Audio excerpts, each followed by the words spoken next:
SSC বিদায় উপলক্ষে আমার সামনে উপস্থিত রয়েছে সম্মানিত শিক্ষক বিন্দু এবং আমার প্রাণপ্রিয় ছাত্রছাত্রী বিন্দু।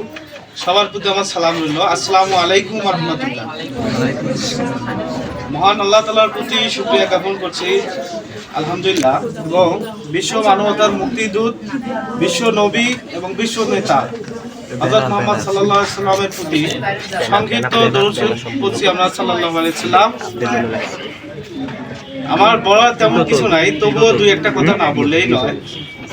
তোমরা যেহেতু জীবনের প্রথম পাবলিক পরীক্ষা দিতে যাচ্ছ, আমি তোমাদের রসায়ন সাবজেক্ট পড়িয়েছি, দেখলাম কিছু কিছু তোমরা যে বিষয়টা ভুল করেছো। কোথাও লেখছো 1 নং প্রশ্নের গ, কোথাও 2-3 পেজ গ্যাপ রাখছো, আবার 1 পেজে গিয়ে 1-এর ক, 2-এর ক, 4-এর ক ইত্যাদি যে তোমার বিষয়টা ভুল করেছো। আমি আশা করি তোমরা যেন পাবলিক পরীক্ষায়, ফাইনাল পরীক্ষায় এই ধরনের ভুলটা না করো। আর বিশেষ করে তোমার পরীক্ষা দিন রাতে একটু রিভিশন দিয়ে বেশি চাপ নিবা না, বলছো সেদিন একটু কম করে ভালোভাবে ঘুমাবা।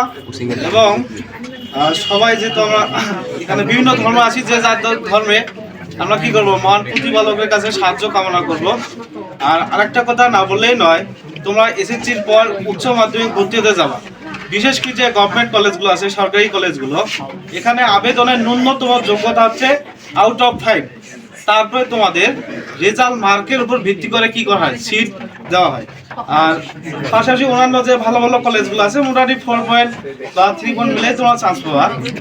আর একটা বিষয় হচ্ছে, তোমরা এসএসসির পর ইন্টার লেভেল যখন পাস করবা, তোমাদের ভাগ্য নির্ধারণ করে তোমরা ভবিষ্যতে কি হতে যাচ্ছ, ডাক্তার হবা নাকি ইঞ্জিনিয়ার হবা। বিশেষ করে পাবলিক ইউনিভার্সিটি, মেডিকেল, কুয়েট ইত্যাদিতে তোমাদের ভর্তি পরীক্ষা দিতে গেলে, বিশেষ করে মেডিকেলে 10 পয়েন্ট লাগে, কারণ ওখানে রেজাল্টের উপর মার্ক থাকে। ঢাকা বিশ্ববিদ্যালয় সহ প্রাচ্যের অক্সফোর্ড যেটাকে বলা হয়, এখানে মোটামুটি 10 পয়েন্ট না হলেও কিন্তু চলে, রেজাল্টের উপর একটু মার্ক থাকে। সেই তুলনায় একটু যারা রেজাল্ট খারাপ করে তারা পিছিয়ে থাকে। আমি যে কথাটা বলতে যাচ্ছিলাম, তোমাদের গুরুত্বপূর্ণ একটা হচ্ছে পাবলিক পরীক্ষা। তোমরা যদি আগামী দিনে ভালো কিছু করতে চাও, অবশ্যই তোমাদের এই রেজাল্টটা কি করতে হবে, ভালো করতে হবে, মার্কবি। বিশেষ করে বাংলাদেশের সবচেয়ে বড় পাবলিক ইউনিভার্সিটি হচ্ছে জাতীয় বিশ্ববিদ্যালয়। সেখানে তোমরা যে অনার্স করতে চাও, তোমাদের ন্যূনতম রেজাল্ট এসএসসি এবং ইন্টারমিডিয়েট 3.50 করে লাগবে। আমি আশা করি তোমরা সকলেই ভালো কিছু করবা এবং আমার জন্য সকলেই দোয়া করবা। সকলের সুস্বাস্থ্য এবং দীর্ঘায়ু কামনা করে আমি আমার কথা এখানে শেষ করছি। আসসালামু আলাইকুম।